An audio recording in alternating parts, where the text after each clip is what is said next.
તો મિત્રો જોઈ શકો છો અત્યારે દેશી ચૂલા ઉપર આઉટ સિઝનમાં કારેલાની સબ્જી બની રહી છે। તો કંઈક આવો માહોલ હોય છે ભાઈ ગામડાનો, જોઈ શકો છો।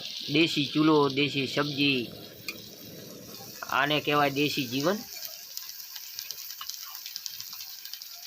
અને સિટીની અંદર ખરેખર આવી વસ્તુ છે ને અત્યારે ન મળતી હોય, અને ગામડાની અંદર તમને 12 માસ 3 ઋતુની અંદર તમને આવી ચીજ મળી રહે। તો આ છે કારેલાની સબ્જી, જોઈ શકો છો। અને દાણાવાળી સબ્જી મને બહુ ભાવે, એટલે આ બની રહી છે કારેલાની સબ્જી। અને મિત્રો કારેલાની સબ્જી ખરેખર એક ડાયાબિટીસના જે દર્દી હોય એના માટે તો બહુ મહત્ત્વની વસ્તુ છે, બરાબર। તો જોઈ શકો છો। અને કોને કોને ખાવી છે જરૂરથી કહેજો। દેશી ચૂલા ઉપર કારેલાની સબ્જી,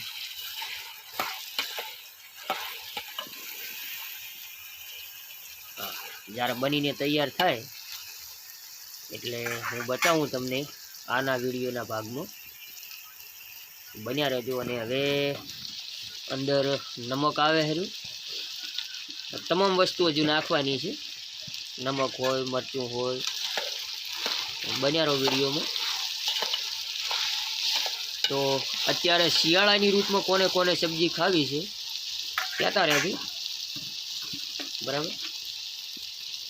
તો આ આવી ગયું નમક, અને હવે આ આવી ગયું મરચું, એટલે કે સૂકું અને દળેલું મરચું,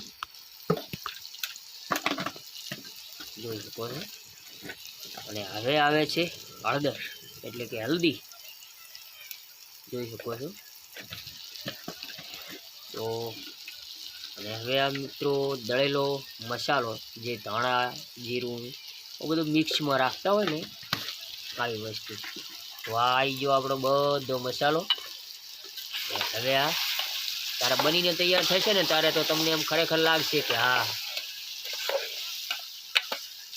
તો આવી સબ્જી ખરેખર શિયાળાની ઋતુમાં ખાવાની તો કંઈક મજા અલગ જ હોય, જોઈ શકો છો।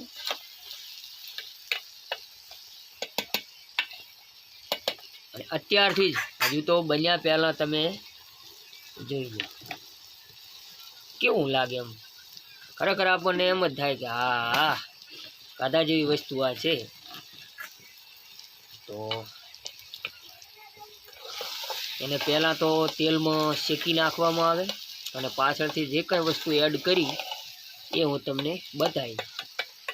જોઈ શકો છો અત્યારથી એનો કલર એટલો બેસ્ટ અને એટલો વઘાર પણ ટોપ દેખાય છે અત્યારથી, જોઈ શકો છો।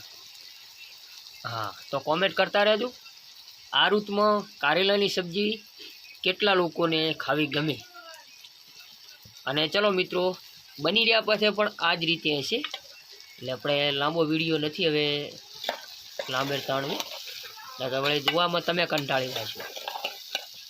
તો આવી છે કારેલાની સબ્જી, જોઈ શકો છો। અને ચલો આ જ રીતે રેસીપી અને ઘરેલું બ્લોગ બધું તમને જોવા મળશે। તો મળીએ નેક્સ્ટ વિડીયોમાં। જય માતાજી, જય મોગલ, જય ભવાની। તો મિત્રો 2 પ્રકારની સબ્જી બની છે, જોઈ શકો છો। બટાકાની અને આ છે કારેલાની સબ્જી, જોઈ શકો છો। કમ્પ્લીટ બનીને તૈયાર થઈ ગઈ, અને હવે બસ ખાલી ખાવાની બાકી। અને હવે ચૂલા ઉપર બની રહ્યો છે સૂંગીનો શીરો, એટલે એના પછી આપણે જમવાનું છે। તો મિત્રો શીરો બનવાનું ચાલુ થઈ ગયું સૂંગીનો। તો શું શું હવે વસ્તુ આવે છે વિડીયોમાં બન્યા રહેજો। અને ત્યારબાદ હવે સૂંગીને અંદર નાખવામાં આવે છે,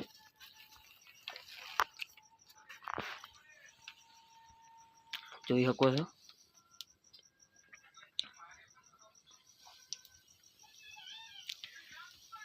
આ રીતે સૂંગી નાખવામાં આવે છે,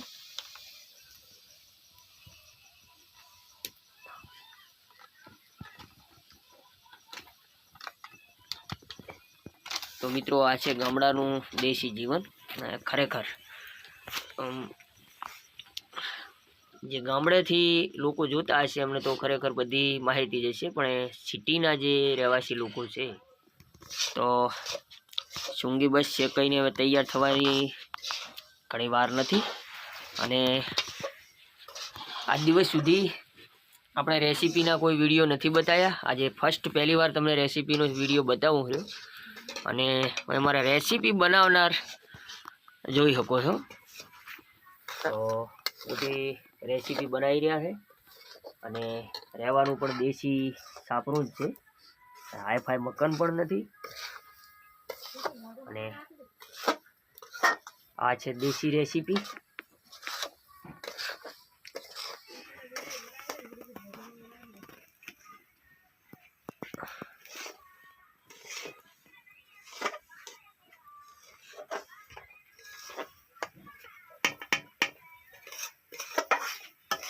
તો સૂંગી બસ શેકાઈને હવે તૈયાર થઈ ગઈ છે.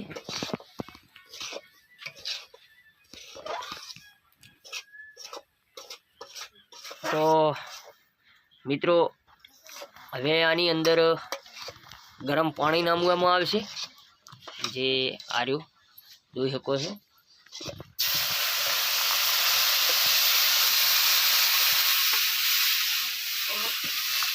તો એની અંદર ગરમ પાણી નાખવામાં આવ્યું. અને આ દેશી, ઘણા બધા મિત્રો શીરો કઈ પ્રકારથી બનાવતા હોય, બધી અલગ અલગ સિસ્ટમ હોય, પણ આ દેશી ગામડાની સિસ્ટમ તમને બતાવું. તો બન્યા રહેજો કઈ રીતે બને છે.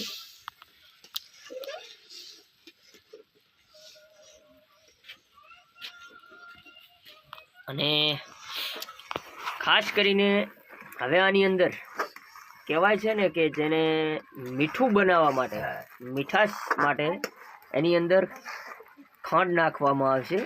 કારણ કે ગોળથી વસ્તુ થોડી બ્લેક ટાઈપ દેખાતી હોય, એ કારણથી અત્યારે એની અંદર ખાંડ એડ કરવામાં આવશે, એટલે કે ચીની. અને જોઈ લો આ રીતે કંઈક તૈયાર થઈ ગયો છે.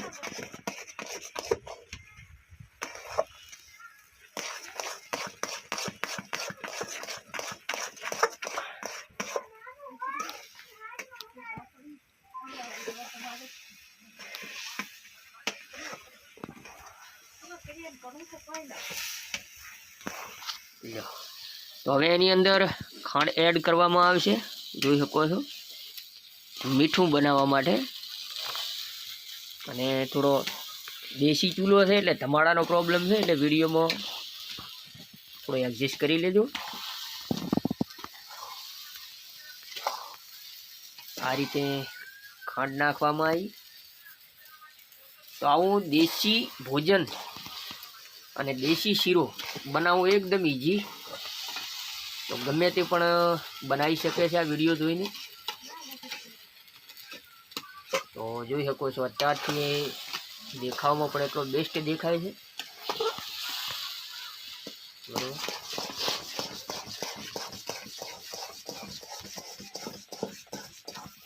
તો હવે બસ એને બનીને કમ્પ્લીટ તૈયાર થઈ ગયું છે, જોઈ શકો છો.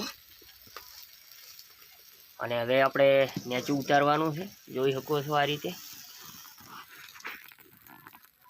રીતે એને થાળ કે થાળીમાં ઠારી નાખવાનું, બરાબર. અને પછી એને મીઠાઈ ટાઈપ 4 ખંડનું કાપી નાખવાનું ઠરી ગયા પછી.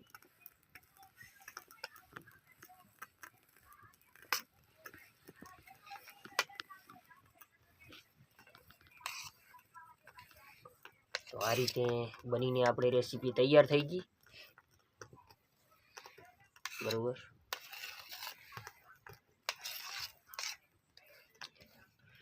તો મિત્રો આ રીતે બાજરાના દેશી રોટલા બને છે, જોઈ શકો છો. અને હવે એને ખરેખર ઘઉંની રોટલી તો ગમે તે બનાવી શકે, દેશી રોટલો બનાવવો બહુ મુશ્કેલ કામ છે.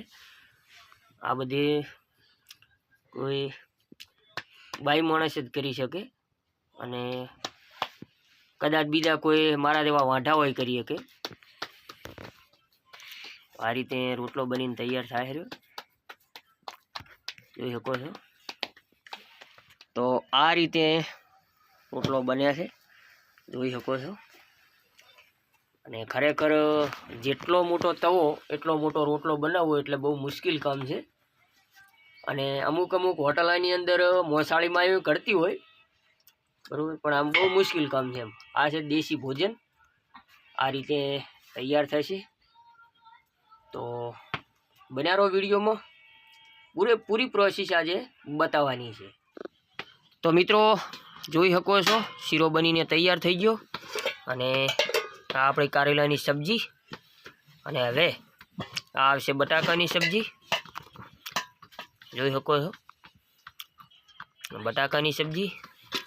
અને હવે આની અંદરથી શીરો, એટલે આ પાણો તૈયાર, જોઈ શકો છો, બરાબર. આ બે વસ્તુ આવી ગઈ.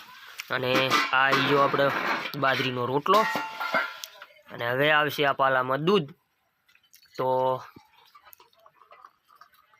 આ છે આપણું ગામડાનું દેશી ભોજન, જોઈ શકો છો. આ છે અમારું ગામડાનું દેશી ભોજન. તો કોને કોને ખાવું છે કોમેન્ટ કરજો. અને આ દેશી ગાડાના ટાયર જેવો જે રોટલો હોય ને, એ જ આપણી રાતની શિયાળાની ભૂખ મટાડી શકે. બાકી હોટલની કાગળ જેવી રોટલીઓ ભૂખ ન મટાડી શકે. તો કોમેન્ટ કરજો આવું દેશી ભોજન કોને કોને ગમે છે. ચલો મળીએ હવે નેક્સ્ટ વિડીયોમાં. ત્યાં સુધી જય માતાજી, જય મોગલ, જય શ્રી રામ.